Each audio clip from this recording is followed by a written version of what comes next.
피해자들에게 할 말이 있느냐는 질문에 뜬금없이 유명 인사들을 언급하면서 죄송하다는 얘기와 함께 본인을 악마로 표현하기도 했는데요. 오늘 이슈와 인물을 더 깊이 들여다보는 인터뷰 시간에서는 경기대 범죄심리학과 이수정 교수를 연결해서 이번 사건 내용과 함께 박사방의 운영자 조주빈의 심리, 과연 어떻게 해석해야 하는지 얘기를 나눠보도록 하겠습니다. 교수님 안녕하십니까? 네, 안녕하십니까? 네, 이 포토라인에 선 조주빈이 이 피해자에 대한 사과에 대해서는 이런 방구하지 않고 엉뚱한 인사들을 언급을 했어요. 이런 행동 교수님께서는 어떻게 지켜보셨습니까? 글쎄, 경찰이 상세한 내용을 다 알려주지를 않아가지고, 네. 그냥 저는 처음에는 굉장히 의아하다, 뭔가 있나, 그런 생각도 한번 해봤고요.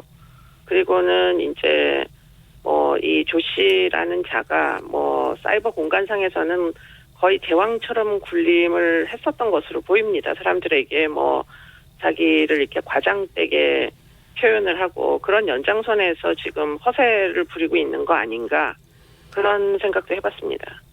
근데 지금 피해자들한테 미안한 마음이 없느냐 이런 걸 기자가 옆에서 계속 질문을 하는데 아무런 얘기를 하지 않았다는 것은 또 달리 생각하면 자신이 한 행동에 대한 죄의식이 없는 거 아닐까 이런 생각도 좀 들거든요. 그렇습니다. 지금 사과라고 하기는 했는데 사과를 한 대상이 지금 그 유명 인사들, 방송사 사장, 정치인 이런 사람들에게 사과를 하고서는 연달아 이제 등 여러분 이렇게 얘기를 하니까 네. 피해자를 이렇게 특정을 안 하고 지금 본인의 피해는 이제 아동 청소년 결국은 성폭력 피해자들이 있는데 그런 사람들을 왜 제대로 언급을 하지 않는지 그 부분은 이제 죄의식이 없어서 그렇다 이렇게도 볼 수 있겠습니다. 아무래도 지금 이 범죄가 사실은 온라인 공간에서 자기보다 훨씬 취약한 어린 애들을 대상으로 이제 일어났던 범죄이기 때문에 네.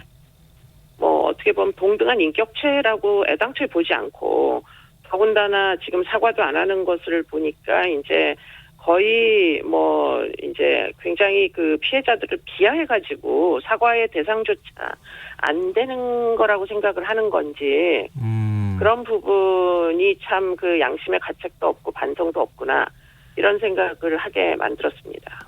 근데 그 텔레그램 엠번방에 같이 들어와 있던 사람들이 지금 26만 명이다 이런 얘기가 나오잖아요. 그러니까 네. 그 사람들도 나와 똑같은 공범 아니냐.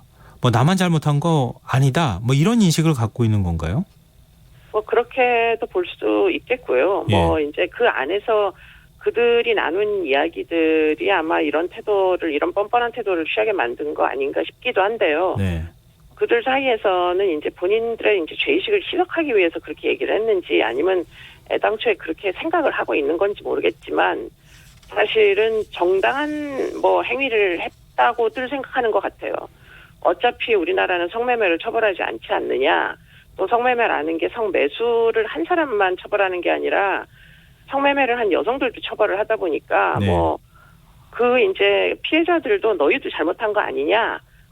남자들이 이제 욕구를 해소하는 게 그게 무슨 범죄가 되느냐.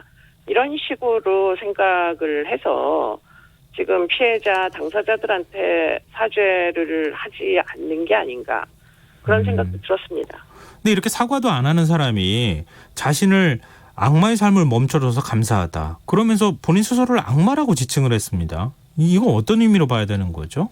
근데 이제 그 사이에 사이버 공간상에서 그 사람이 한 행위는 수많은 이제 그 피해자들 그리고는 공범들의 사실은 전능한 위치, 사람들의 개인정보를 다 빼가지고 거의 다 올가맸던 그런 역할들을 했기 때문에 아마 그런 과정 중에 굉장히 자의식이 증대가 된 것 같고요. 또 그 이후에 경찰들이 그러니까 그 기자들이 네. 일종의 이제 탐사 보도를 시작을 했었거든요. 상당한 네. 기간 동안.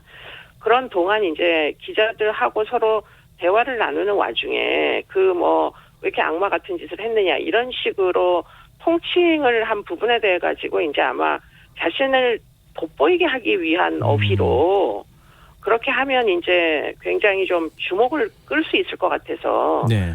그래서 내가 이렇게 파워가 있는 그런 위치에 있는 자다 이런 거를 통칭했던 건 아닌지 그런 생각도 하죠.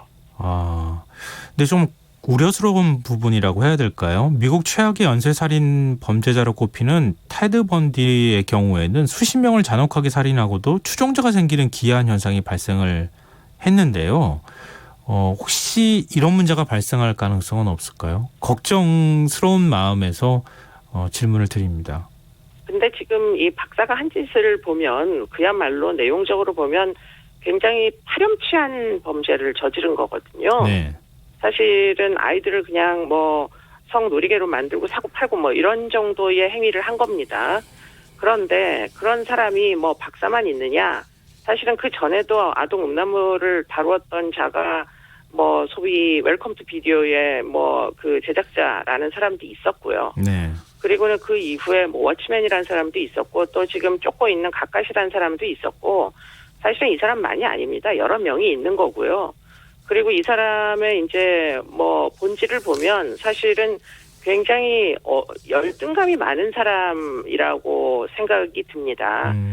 일반 평균 남성들보다도 훨씬 여러 가지 취약 요인을 많이 갖고 있었거든요. 이 사람이 알려진 지금 이제 신상이 공개되자 모든 그 사람의 이제 과거력이 다 알려지고 있는데 눈여겨볼 부분이 이게 신체적인 열등감 같은 게 있어서 다리를 키 크는 수술을 했다는 거거든요. 네.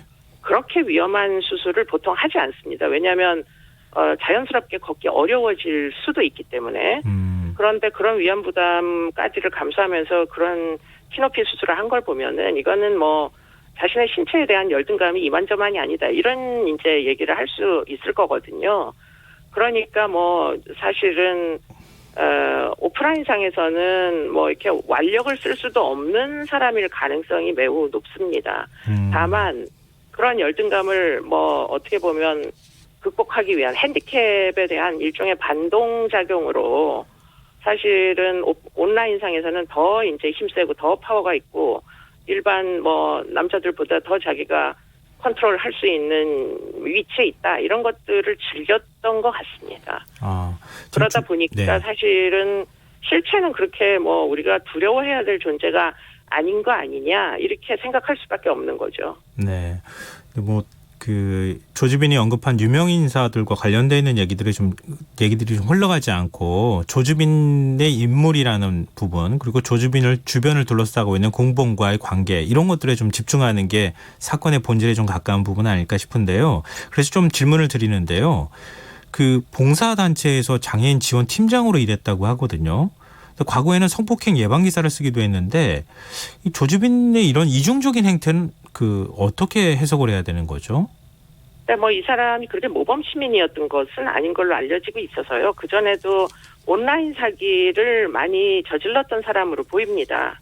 그렇기 때문에 이제 온라인 사기를 저지르면서 여러 가지 그 가상화폐에 대한 그 사용은 어느 정도는 전문성이 생긴 것 같고요. 예. 그런 과정 중에 사실 사이버 공간상에서 범죄를 저지르는 사람들과의 결국은 이제 회원 등록을 받으면서 그 범죄를 함께 저질러가지고 결국은 공공관계 비슷하게 이제 어떻게 보면 음란물의 그 헤비 유저들이랑 이제 커넥션이 생긴 거죠. 네. 그런 이제 사람들이 한 10,000명 정도라고 알려지고 있거든요. 그러니까 그들 사이에 범죄 지식의 공유 또 그 중에 이 사람은 음란물을 이제 금전적인 목적으로 집중적으로 다룬 게 지난 2년 동안의 비즈니스라고 알려지고 있거든요. 기껏해 한 2, 3년 정도 집중을 했던 거고 네. 그전에는 결국에는 사이버 공간상에서 사칭 사기 같은 거를 주로 했던 사람입니다. 그러다 보니까 아마도 이제 공범들 중에는 그야말로 성착취적이고 가학적인 영상물이나 소아 성애자들 이런 사람들이 그중에는 전과가 있는 사람들도 있을 거고요. 예. 그런 사람들이 범죄 지식을 서로 이제 터놓고 공개하게 되면서 점점 수법이 진화한 거 아닌가 이렇게 이제 볼 수가 있죠.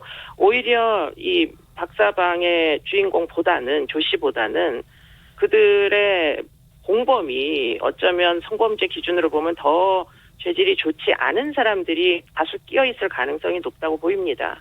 그럼 그렇기 때문에 오히려 네. 조주빈이 그 방을 통해서 범죄 수법들을 배웠을 가능성도 있다는 말씀이시군요. 그렇습니다. 그렇기 때문에 사실은 지금 조 씨가 모두 이런 행위를 한 건지 네. 아니면은 이제 의논 상태들이 생기면서 그들이 공모를 점점 심하게 하게 된 건지 더군다나 그 안에는 지금 뭐 비트코인 전문가 같은 사람들도 있을 개연성이 굉장히 높아가지고 예. 돈이 어디로 갔는지 그거를 확인을 해야 될 것 같아요. 왜냐하면 사실은 이들이 이제 주고받았던 돈이 수백억 단위로 지금 추정이 되거든요. 네. 그런데 이제 조 씨의 집에서 기껏해야 뭐 1억 몇천 정도가 발견이 되다 보니까 그럼 나머지가 어딘가에 있을 거 아닙니까? 네. 그리고는 혹시 그게 뭐 공범들과 뭐 분할을 한 흔적이 있다면 그 돈을 나눠 가진 사람들이 더 뭐 공범 주요한 이제 범죄의 참여자들이 될 것이기 때문에 네. 사실은 아직은 그 수사는 완료가 된 것 같지가 않고요. 네. 예, 뭐 유저들에 대한 신상을 공개하겠다 하는 데서 더 넘어가서 사실은 범죄 수익을 고미한 사람들을 다 찾아내야 되는 거 아니냐. 이렇게도 생각해 볼 수가 있는 것이죠. 근데 교수님 말씀 쭉 듣다 보니까 일각에서 뭐 사이코패스 아니냐 아니면 성 도착증 환자 아니냐 이런 추측이 있는데 그쪽보다는 좀 다른 쪽에 집중해야 된다 이런 말씀으로 들리거든요. 공범들은 성 도착증 환자가 많았을 겁니다. 헤비 유저들은. 네. 근데 지금 이 조 씨는 사실은 과거력을 보면 무슨 성범죄 전력이 있거나 이런 건 아니거든요. 네. 더군다나 그 신체 조건이 지금 성범죄를 뭐 오프라인에서 여러 번 반복하기에는 여러 가지 핸디캡이 많습니다. 그렇기 때문에 뭐 어떤 성도착증 환자거나 뭐 이렇게 보기는 그러면 한 2, 3년 지금 이런 비즈니스를 할 때만이 아니라 그전에도 청소년기부터 뭐 흔적이 있어야 되는데 지금 그렇진 않거든요. 네. 네. 어제 여성가족부가 이번 사건에 대해서 긴급 대책회의를 주재했다고 알고 있는데요. 교수님께서도 그 자리에 참석을 하셨다고요? 네. 주로 어떤 대책들이 논의됐습니까? 그러니까 여성가족부이기 때문에 지금 이 범죄의 본질을 정확히 보자 이런 논의를 많이 했고요. 사실은 피해자가 있는 범죄입니다. 아주 분명하게 피해자가 있고요. 예. 그 피해자가 뭐 피해를 극복하지 못해서 결국은 이런 이제 범죄에 일부 참여한 흔적들이 없지 않지만 그러나 아동 청소년만큼은 일단 보호를 해야 되는 게 원칙이다. 이런 이야기들을 다시 한번 했고요. 네. 그래서 이제 피해자를 지원하기 위한 구체적 방법은 어떤 것이 되어야 하는지 이들이 잘못이 있는 건 아니지 않습니까? 네. 그렇기 때문에 이제 그런 얘기들을 주로 했고 그리고는 이제 그 자리에 여러 부처에서 또 오신 실무자들이 있어가지고 예. 이 사이버 공간을 이렇게 그냥 무법천지로 아동 청소년을 이렇게 사고 팔게 그냥 내버려둬도 되느냐 어떻게 제재를 할 수 있는 방법이 없느냐 뭐 이런 종류의 논의들을 어저께도 했었습니다. 그리고는 지금 이런 범죄일수록 사실 처음에 유인을 당할 때 네. 실수 예컨대 유인에 참여해서 자신의 몸을 영상을 찍고 이런 행위를 하다가 이런 지경까지 가는 피해자들은 자기의 잘못이라고 생각하는 친구들이 있단 말이죠. 네. 그렇기 때문에 신고를 안 하고 신고를 하면 오히려 더 두려움이 있어가지고 사실은 고통을 혼자 껴안고 뭐 극단적인 선택을 하거나 이런 피해자들도 있다고 알려지고 있습니다. 그렇기 때문에 네. 지금 이 범죄만큼은 아동 청소년 성착취이기 때문에 이건 포르노그래피가 아닙니다. 네. 그렇기 때문에 피해자가 분명히 있고 이 피해자들은 도움이 꼭 필요하고 원래 국가가 그 사람들을 애당초에 제대로 구조하지 못한 책임을 져야 하기 때문에 네. 지금이라도 모든 전력을 다해서 피해자 지원을 하기로 그렇게 결의를 했습니다. 다행스럽습니다. 사실 네, 그래서 예. 전화를 좀 해주셨으면 좋겠어요. 네. 네. 알겠습니다. 오늘 말씀은 여기까지 들어야겠습니다. 오늘 말씀 고맙습니다. 고맙습니다. 네, 지금까지 경기대 범죄심리학과 이수정 교수와 함께했습니다. 오늘도 수고한 당신들의 이야기가 여기 있습니다. 김성환의 시사야. 시사야, 네, 저 여기 있어요. 오늘 하루 AS 해줘. 네, 더 알고 싶은 이야기 놓쳤던 뉴스. 제가 알려드릴게요.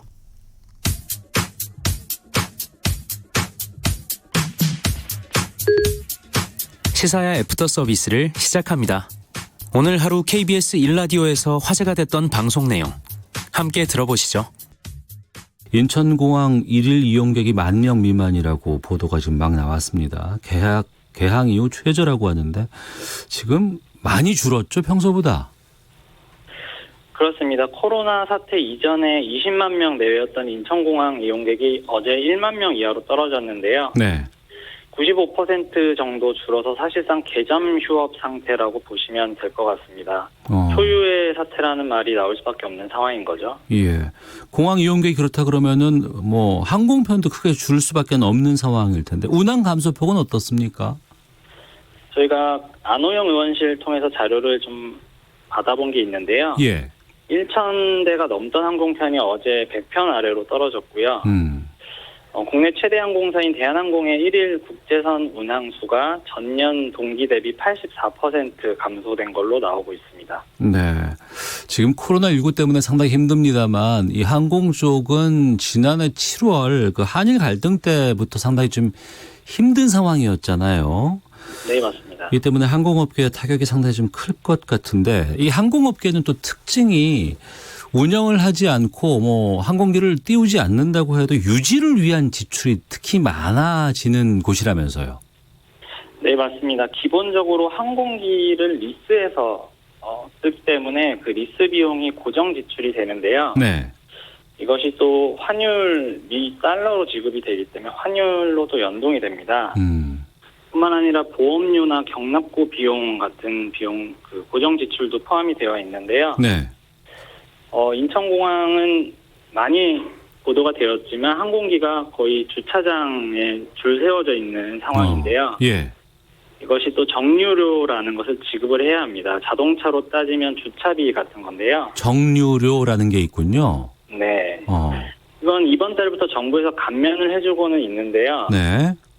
작년에 인천공항공사의 이 정유료 수입이 280억 원에 달했다는 내용도 있습니다. 말씀하신 것처럼 이 코로나19 사태가 상당히 좀 장기화될 수밖에는 없습니다. 좀 정부 차원의 항공산업 지원이라든가 또 어떤 대책들 좀 필요할 것 같은데 좀 여기에 대해서 정리된 게 있으면 좀 알려주시죠. 정부에서는 이제 긴급 지원 대책을 2차례 발표했는데요. 예. 공항 사용료 또는 공항 사용료에 대해서 감면 또는 납부유예 대책이 시행이 됐고요. 또 산업은행을 통해서 긴급 금융 지원책들도 발표를 한 상황인데요.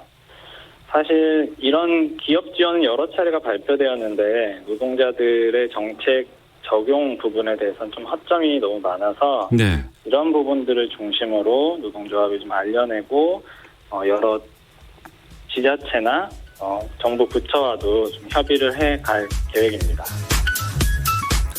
코로나19가 세계적으로 유행하면서 항공업계가 큰 어려움에 처해 있습니다.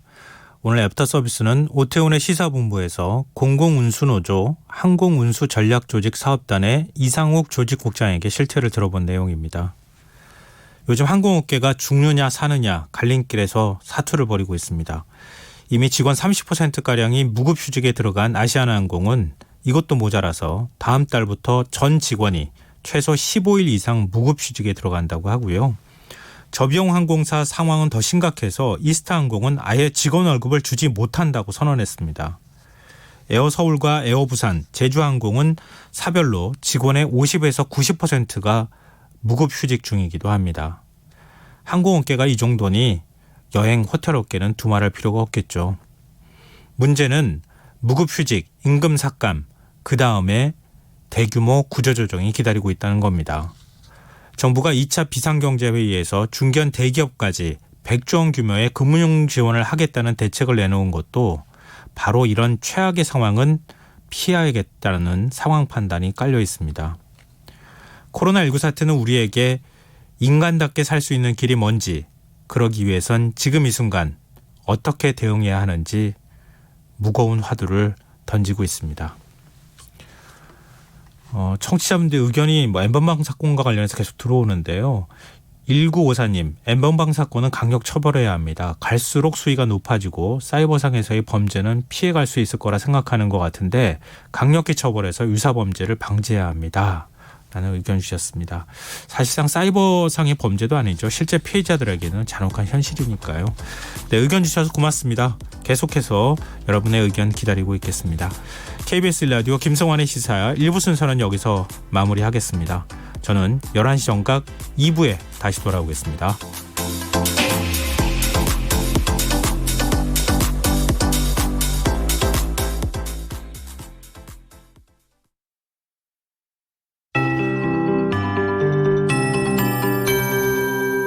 KBS 58분 날씨. 목요일인 내일은 전국에 비 예보가 있습니다. 비는 오늘 밤 제주도와 전남 서해안부터 시작돼서 내일 오전에는 전라도와 경남 지방에 비가 내리겠고